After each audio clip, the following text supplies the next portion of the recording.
Okay, so we've now collected our wild clay, and now we want to process it depending on what we want to do with it.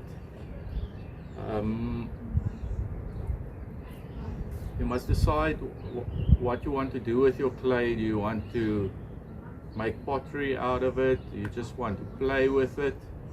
Because there's essentially two ways of processing with clay now. You can either go for a wet process, processing it wet, or doing a dry process, which is the one I prefer. The reason for that being that, well, let me walk through the wet process. I'm not going to do that. I'll just talk about what it entails. You're going to take your clay in a bucket, and you're basically going to fill up the bucket with water. Okay, so when you do a wet processing of your clay, you basically throw your clay in a bucket and you fill it up with water, and you mix your clay into your water so that all the small little clay particles get suspended into the water. Now, once you've done that, you take your water and you're going to throw it through a sieve, and this is the clay, the fine clay particles will go with the water through the sieve, and all the bigger parts and the stuff that you want to take out is going to stay behind. And you can start with quite a big, well, you start with your bigger mesh size, and this process continues of you just throwing your water through sieves, and you're making the mesh size smaller and smaller to catch the smaller and smaller stuff that you don't want included in your clay, to get your clay pure. And then right in the end, you take your clay water mixture and you take something like a pillowcase, and you throw your water through the pillowcase. The water will go through, but the clay will stay behind. And then you hang your pillowcase up and you wait for all the water to drain out of it, and then you got your pure clay that stays behind.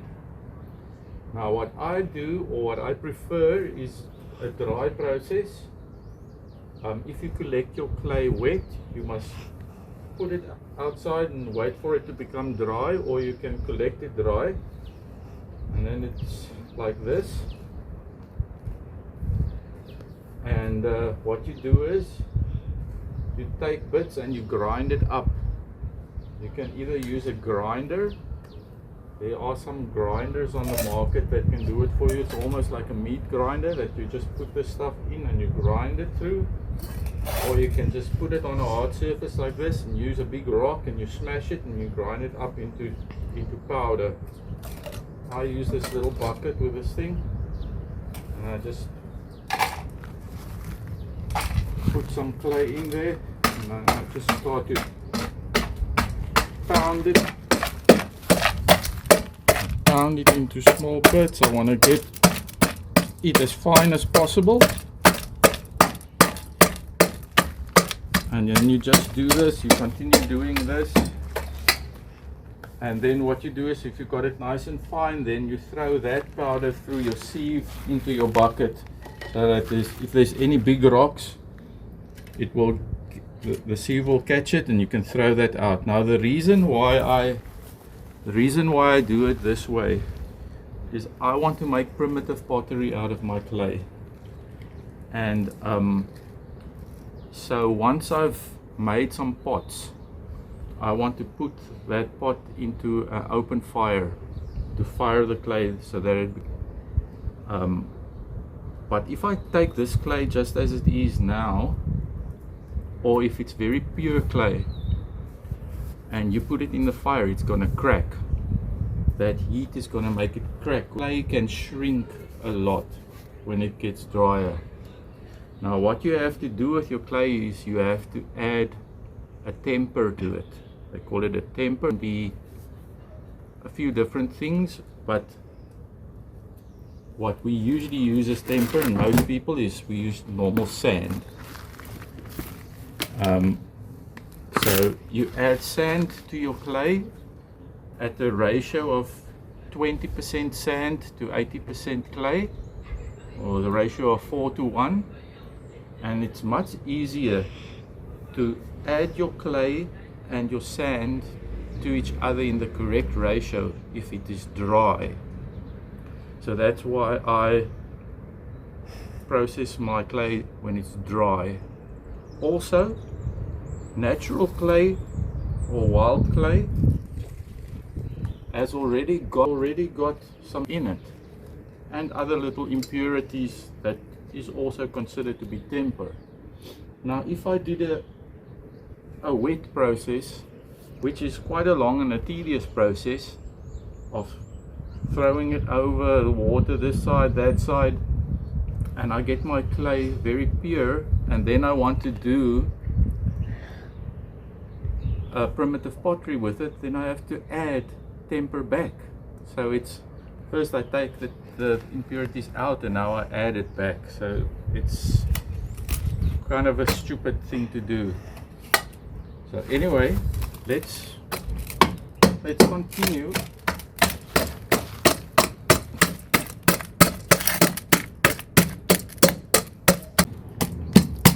Okay, so after pounding the clay for a while, we can throw it through the sieve. Come here.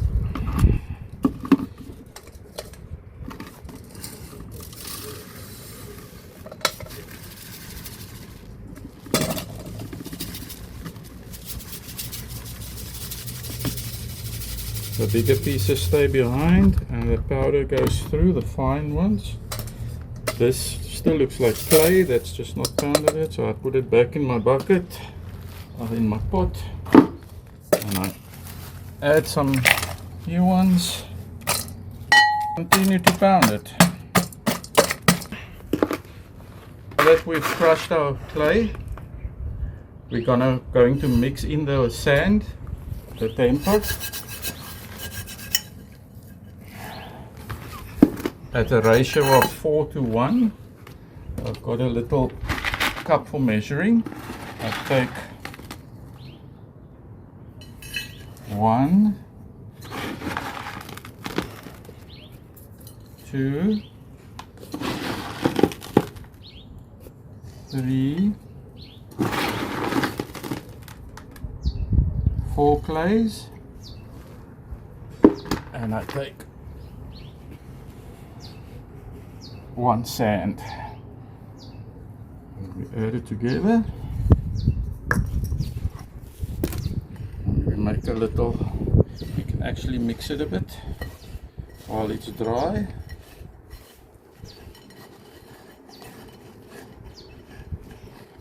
Okay, and then we make a little hole in the middle, throw our water in.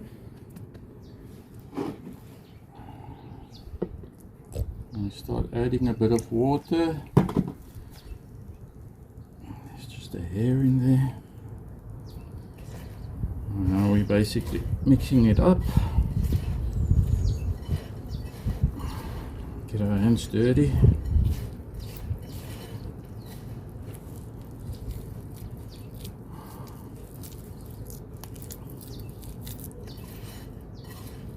At first it might feel a bit gritty. That's all right.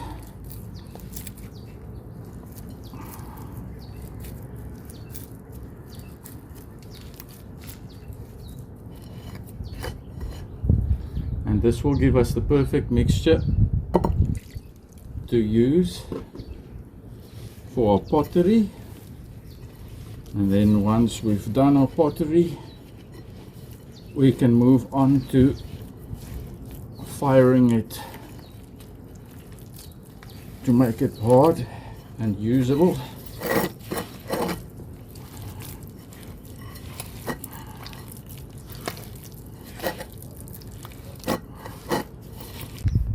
Okay, so now I've mixed it all in. It's a beautiful piece of clay, nice dark brown, and I think it's gonna be really nice for making pottery out of it. It's nice and smooth, and now only thing left to do is to make your pots. If you're not gonna do it right now, you can put your ball of clay in a plastic bag. You can even keep it in the fridge. Just keep it in a plastic bag so that it doesn't lose its moisture till you want to work with it. And that's it. So I think on our next video we'll be making some pottery. We're not really professionals. We'll just make our basic little things, stuff like this, and then I want to make a coffee cup for myself. And then once that's done, we'll show you how we do the firing. That's always interesting to see what breaks and what comes out. So till next time,